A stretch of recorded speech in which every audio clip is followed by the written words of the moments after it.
O desejado de todas as nações. Capítulo 76. Judas.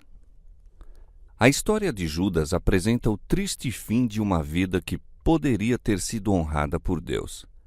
Houvesse Judas morrido antes de sua última viagem a Jerusalém, e teria sido considerado digno de um lugar entre os 12, e cuja falta muito se faria sentir. A aversão que o tem acompanhado através dos séculos não teria existido não fossem os atributos revelados ao fim de sua história. Havia, porém, um desígnio em ser seu caráter exposto perante o mundo. Seria uma advertência para todos quantos, como ele, traíssem sagrados depósitos. Pouco antes da Páscoa, Judas renovara seu trato com os sacerdotes para entregar Jesus. Combinou-se então que o Salvador fosse aprisionado imediatamente no retiro aonde costumava ir para orar e meditar.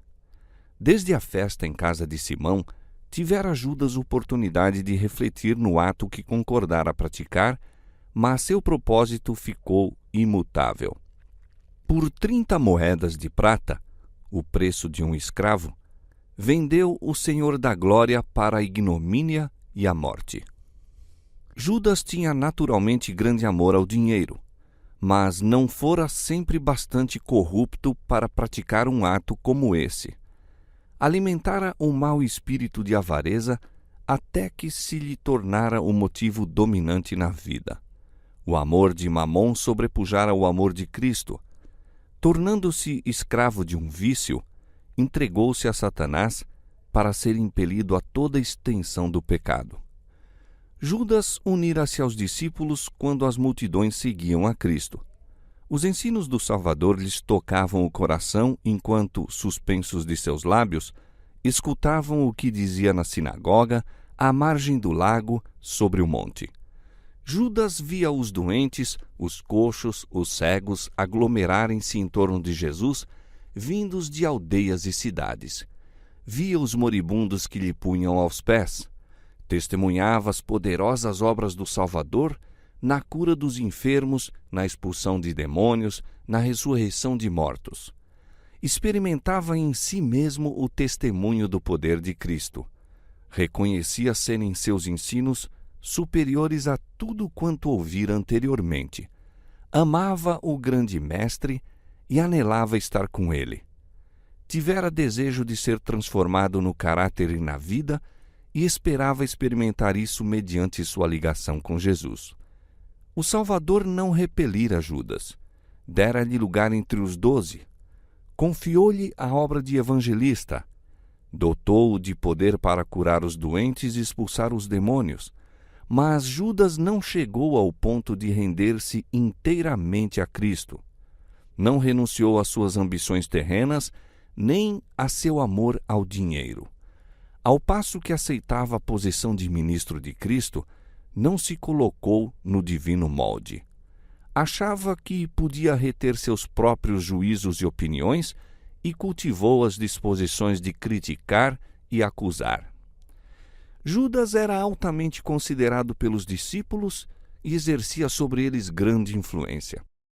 Tinha em elevada estima as próprias aptidões e considerava seus irmãos como muito inferiores a si no discernimento e na capacidade.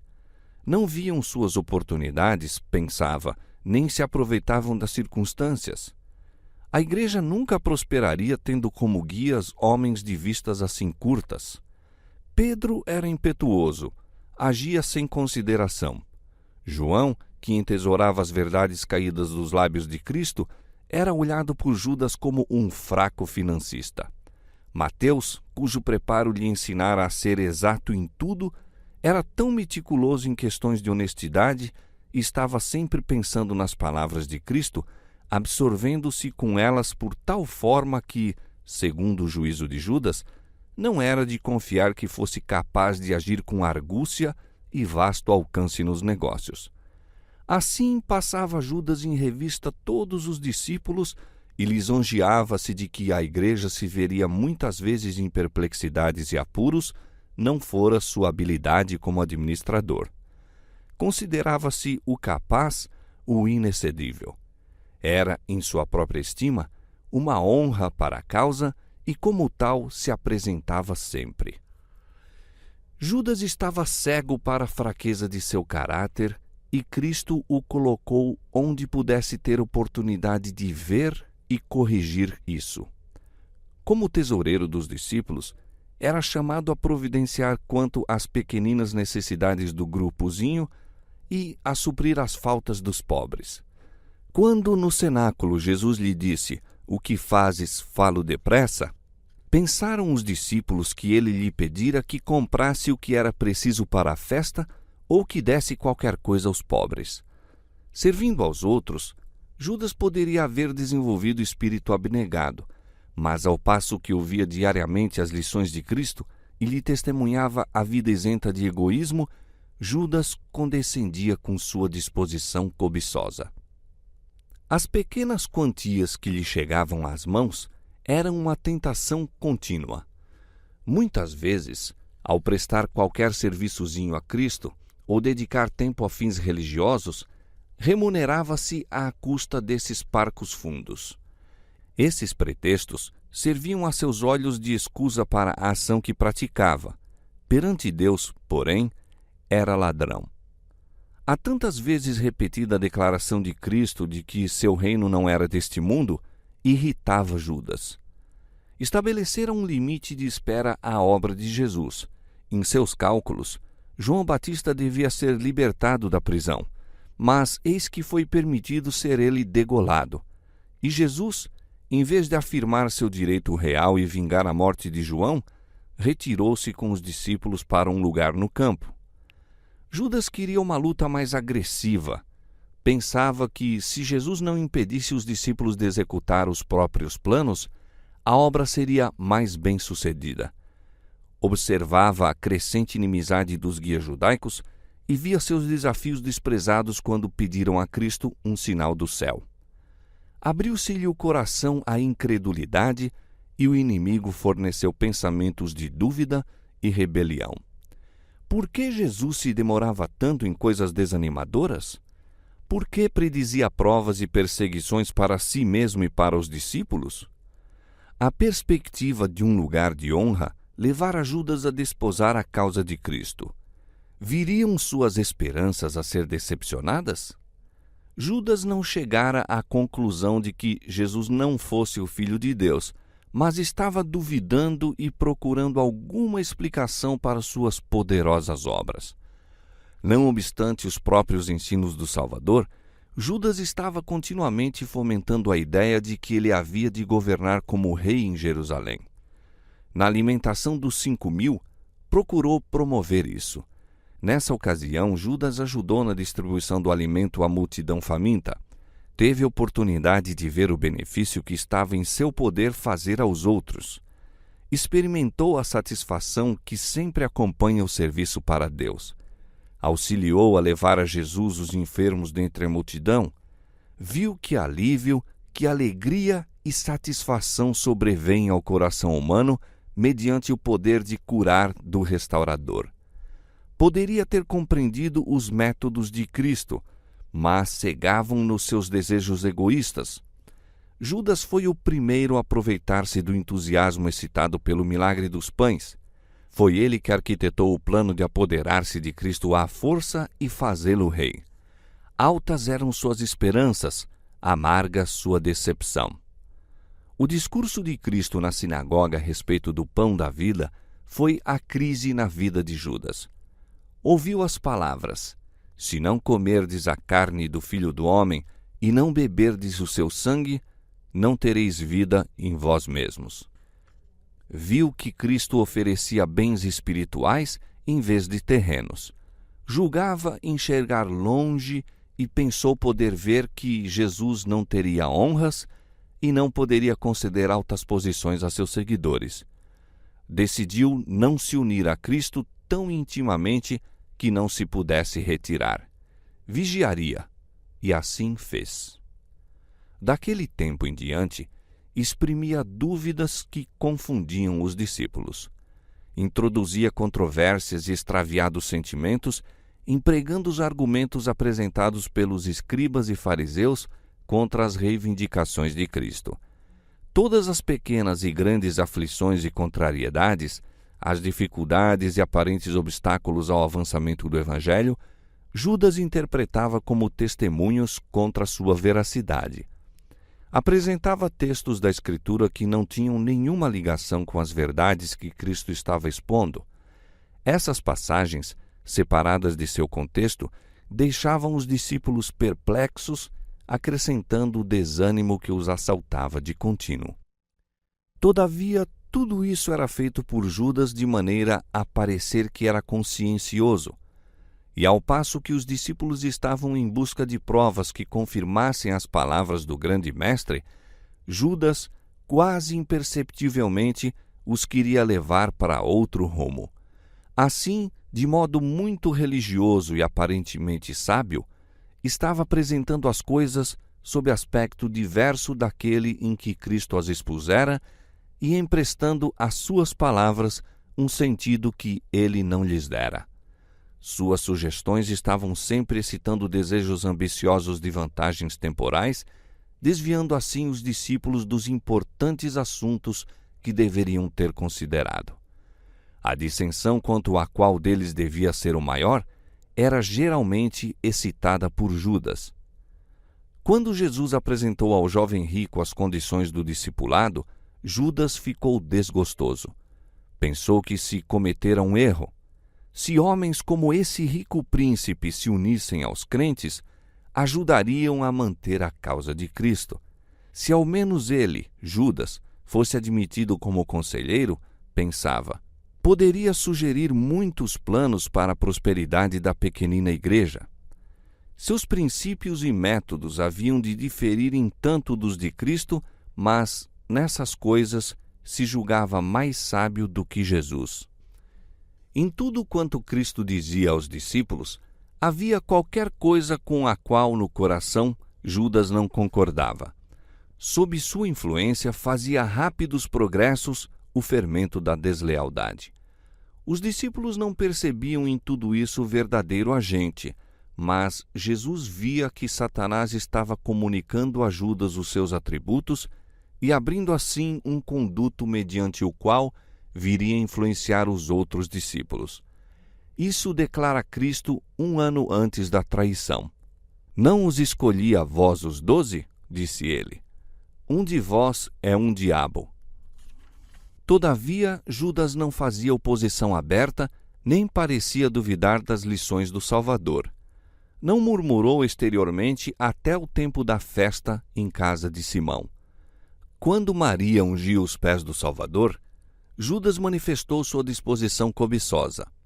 Ante a reprovação de Jesus, o espírito pareceu tornar-se-lhe em fel. Orgulho ferido e desejo de vingança derribaram as barreiras e dominou a ganância com que por tanto tempo condescendera. Será essa a experiência de todo aquele que persistir em contemporizar com o pecado. Os elementos de depravação a que não se resiste ou que não são vencidos, correspondem à tentação de Satanás e a alma é levada cativa à sua vontade. Mas Judas não estava de todo endurecido. Mesmo depois de se ter 2 vezes comprometido a trair seu Salvador, havia oportunidade de arrependimento. À ceia pascual, Jesus provou sua divindade ao revelar os desígnios do traidor. Incluiu ternamente a Judas no serviço prestado aos discípulos, mas o derradeiro apelo de amor foi desatendido. Então o caso de Judas ficou decidido e os pés que Jesus lavou saíram para ir fazer a obra do traidor. Judas raciocinava que, se Jesus devia ser crucificado, o acontecimento se havia de dar. Seu próprio ato em trair o Salvador não mudaria o resultado. Se Jesus não devia morrer, isso apenas o forçaria a se livrar a si mesmo. Fosse como fosse, Judas lucraria alguma coisa por sua traição. Julgava haver feito um inteligente negócio em trair seu senhor. Judas não acreditava, entretanto, que Cristo se deixasse prender. Traindo-o, intentava dar-lhe uma lição.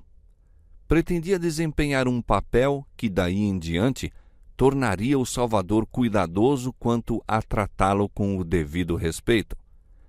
Mas Judas não sabia que estava entregando Cristo à morte. Quantas vezes, ao ensinar o Salvador por parábolas, não ficaram os escribas e fariseus arrebatados com suas vivas ilustrações? Quantas vezes proferiram a sentença contra si mesmos? Frequentemente, ao penetrar-lhes a verdade no coração, se encheram de cólera e pegaram em pedras para lhe atirarem. Mas, uma e outra vez, ele escapara. Já que se esquivara a tantas armadilhas, pensava Judas, não havia por certo de permitir agora ser aprisionado. Judas decidiu pôr a questão à prova. Se Jesus era na verdade o Messias, o povo por quem ele tanto fizera, reunir-se-lhe-ia em torno e o proclamaria rei. Isso viria a fixar muitos espíritos então na incerteza. Judas teria a honra de haver colocado o rei no trono de Davi, e esse ato lhe asseguraria a primeira posição depois de Cristo no novo reino. O falso discípulo representou seu papel em trair a Jesus. No horto, quando disse aos guias da turba, "O que eu beijar é esse, prendei-o", acreditava plenamente que Cristo escaparia das mãos deles. Então, se o censurarem, poderia dizer, "Não vos disse que o prendesseis?" Judas viu os aprisionadores de Cristo agindo sobre suas palavras, ligarem-no firmemente. Viu, com espanto, que o Salvador suportava que o levassem. Seguiu-o ansiosamente do horto ao julgamento perante os príncipes judaicos. A cada movimento, esperava que ele surpreendesse os inimigos, apresentando-se diante deles como Filho de Deus e reduzindo a nada todos os seus tramas e poder. Mas, à medida que passava hora após hora, e Jesus se submetia a todos os maus tratos sobre ele acumulados, apoderou-se do traidor o terrível temor de que tivesse vendido seu mestre para a morte. Ao aproximar-se o julgamento do fim, não mais podia Judas suportar a tortura de sua consciência culpada. De súbito soou pela sala uma voz rouca que produziu em todos os corações um frêmito de terror. "Ele é inocente! Poupa-o, ó Caifás!" Viu-se então a alta figura de Judas comprimindo-se por entre a sobressaltada multidão. Tinha o rosto pálido e decomposto, e borbulhavam-lhe na fronte grandes gotas de suor. Precipitando-se para o trono do juízo, atirou perante o sumo sacerdote as moedas de prata, preço de sua traição ao seu senhor. Agarrando ansiosamente as vestes de Caifás, implorou-lhe que soltasse Jesus, declarando que ele nada fizera digno de morte. Caifás repeliu-o zangado, mas ficou confuso e não sabia que dizer. Revelara-se a perfídia dos sacerdotes. Era evidente que tinham subornado o discípulo para trair o mestre. "Pequei", gritou Judas, "traindo o sangue inocente." Mas o sumo sacerdote, readquirindo o domínio de si mesmo, respondeu desdenhosamente, "Que nos importa? Isso é contigo." Os sacerdotes tinham estado dispostos a fazer de Judas seu instrumento. Desprezaram-lhe, porém, a baixeza. Ao volver para eles com sua confissão, desdenharam-no. Judas lançou-se então aos pés de Jesus, reconhecendo-o como o Filho de Deus e suplicando-lhe que se livrasse a si mesmo. O Salvador não repreendeu o traidor. Sabia que Judas não se arrependera. Sua confissão era tirada à força de uma alma culpada por um terrível sentimento de condenação e expectativa de juízo, mas não sentia profundo e quebrantador pesar por haver traído o imaculado Filho de Deus e negado o Santo de Israel. Todavia, Jesus não proferiu nenhuma palavra de condenação. Olhou piedosamente para Judas, dizendo: Para esta hora vim eu ao mundo. O murmúrio de surpresa passou pelo auditório. Viram com espanto a paciência de Cristo para com o traidor. Novamente os empolgou a convicção de que esse homem era mais que um mortal. Se era o Filho de Deus, porém, perguntavam, por que não se libertava das cadeias e triunfava sobre seus acusadores? Judas viu que suas súplicas eram em vão e precipitou-se da sala, exclamando: É tarde, é tarde! Sentiu que não poderia viver para ver Jesus crucificado e, em desespero, foi enforcar-se. Mais tarde, naquele mesmo dia, a caminho da sala de Pilatos para o Calvário, houve uma interrupção nos gritos e zombaria da turba ímpia que levava Jesus ao lugar da crucifixão. Ao passarem por local retirado, viram ao pé de uma árvore sem vida o corpo de Judas. Era uma cena horripilante. Seu peso rompera a corda em que se pendurara a árvore. Ao cair, rebentara-se-lhe terrivelmente o corpo e cães o estavam agora devorando. Seus restos foram imediatamente enterrados e ocultos às vistas. Houve, porém, menos escárnios entre a turba e muitos rostos pálidos revelavam os pensamentos interiores. A retribuição parecia visitar já os que eram culpados do sangue de Jesus.